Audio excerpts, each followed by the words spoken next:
Hello everyone. Today, me and Emma are going to be heading to a beach in Norfolk to look for fossils. Hopefully we can find something cool. I'm Ben, and welcome to another episode of Naturescope.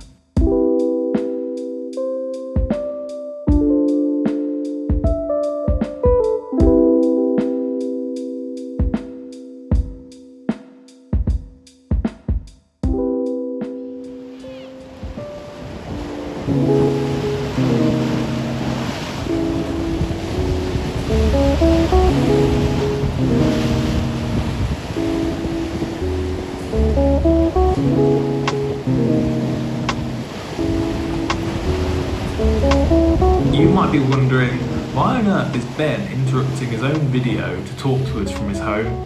That's because during this particular fossil video, something spectacular happened.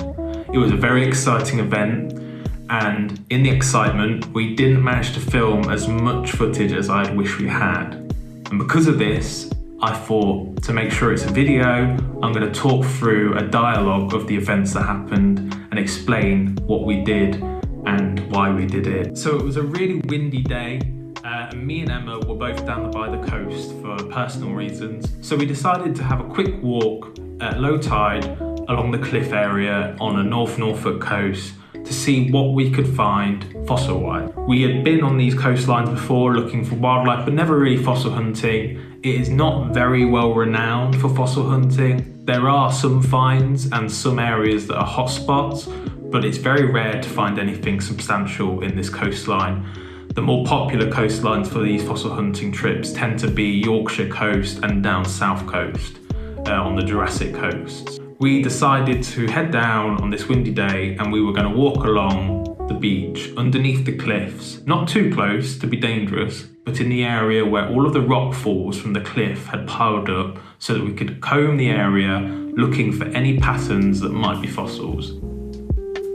At the beginning of combing through all of the rock, what became very evident very quickly is that this rock is, in fact, rich in fossils, but not very complete fossils.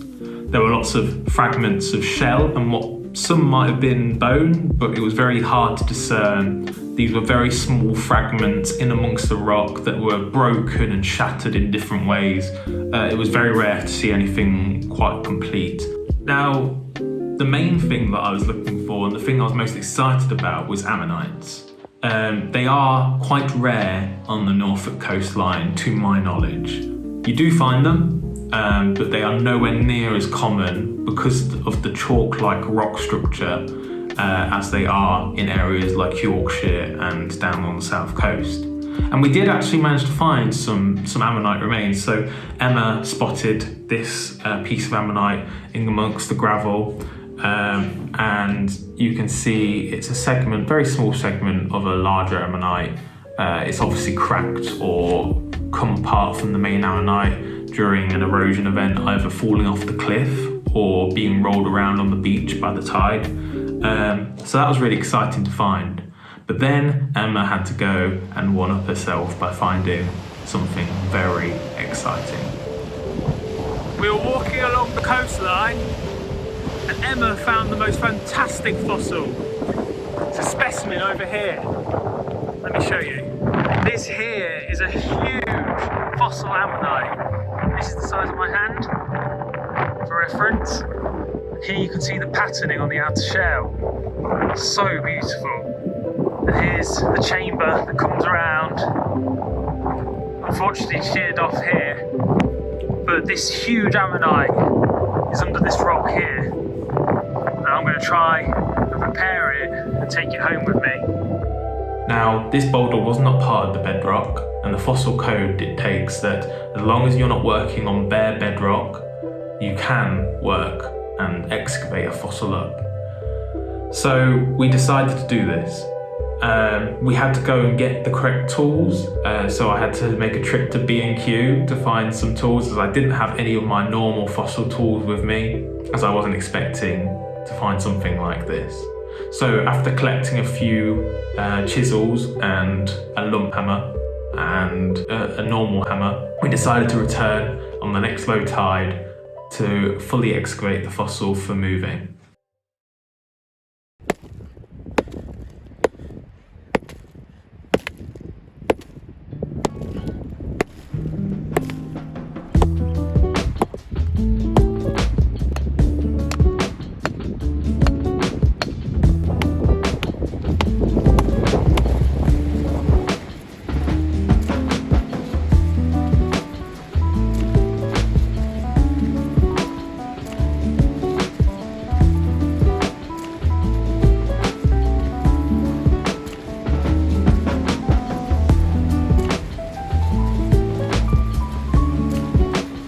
So here it is, the fossil that we were able to bring home. Now, let me explain the fossil a bit more detail now that we've got it in a safe location and I have done a bit more research as to the fossil. So here is the original little ammonite I showed you before, just for size comparison. Now, this is the exposed part of the fossil that we can see. This is what Emma spotted, these patterns. And if she hadn't have spotted these patterns and I hadn't remembered what they were, I probably would not have known that this was an actual fossil. But these patterns are actually suture marks. Now these suture marks are the structures that run on the inside of a ammonite shell. So this isn't the outside of the ammonite shell, this is the inside surface that we're seeing here. And they sort of fade away here, and you can see that the reason that they have faded away is this part of the fossil here that's still exposed. It's quite eroded away, but there are still some very vague leftover patterns. So this is all still the fossil. Unfortunately, here we can see that when the rock has come away from the cliff, it has fallen, and this surface that probably came out in a circular formation has broken away, unfortunately. But it does carry on here, and you can see it running under this rock. So this big segment of rock here is covering a lot of the ammonite. So this fossil needs to be prepared, and I'm currently looking into ways of getting it prepared, as I don't want to risk doing it myself and damaging the fossil.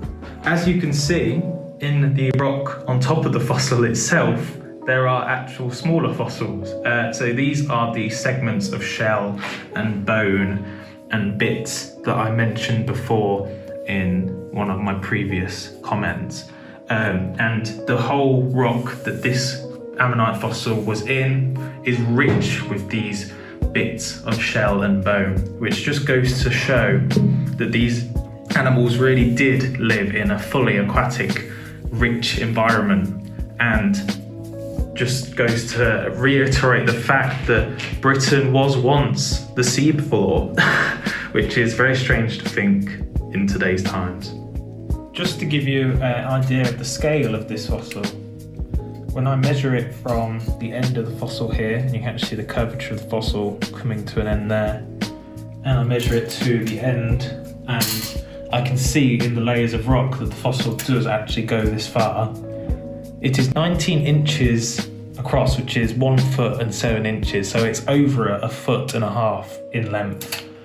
So what is important to know about me is I am no fossil expert. I'm merely a beginner when it comes to fossils. I know different types of fossils and where they can be found, and I'm slowly learning more and more as I do more of this activity. However, I do not in any respect know anything about different species of, say, ammonites like this one.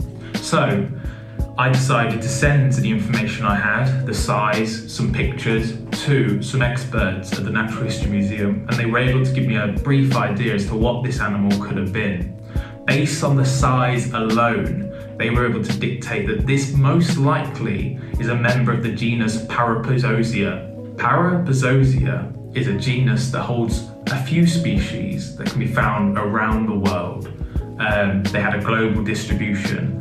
What's interesting about this genus is that this genus holds the largest species of ammonite to ever be discovered. So Parapuzosia sepenredensis is the largest ammonite species in the world. I wasn't able to get a confirmation based on what I had here, what species of ammonite this is, due to the fact that we haven't got the outer shell of the ammonite, only the inside patterns and sutures that I showed you before. So this species here could in fact be Parapuzosia sepenredensis, which would make this, if not the largest species of ammonite, it is one of the largest species of ammonite to ever live on our planet that we know of, which I am just mind blown about. I cannot believe I was able to find one of the largest species of ammonite on our planet. This is a very cool fossil to find, and it is probably a once in a lifetime find for any fossil hunter. And I have only one person to thank for that, and that is Emma, because she is the one who spotted this, not me. So thank you for watching this video. I hope you found it as interesting and as exciting as I did. As for this fossil, my plans are to try and get it prepared professionally. I've still got to look into it and do some research as the best way to go about doing that. But any updates to the fossil, I will try and update on Naturescope, either the channel or some of our social media feeds. So keep posted on our social media, keep an eye out on our videos.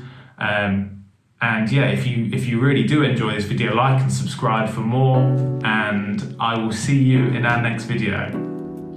What better way to end the day than some haddock and chips?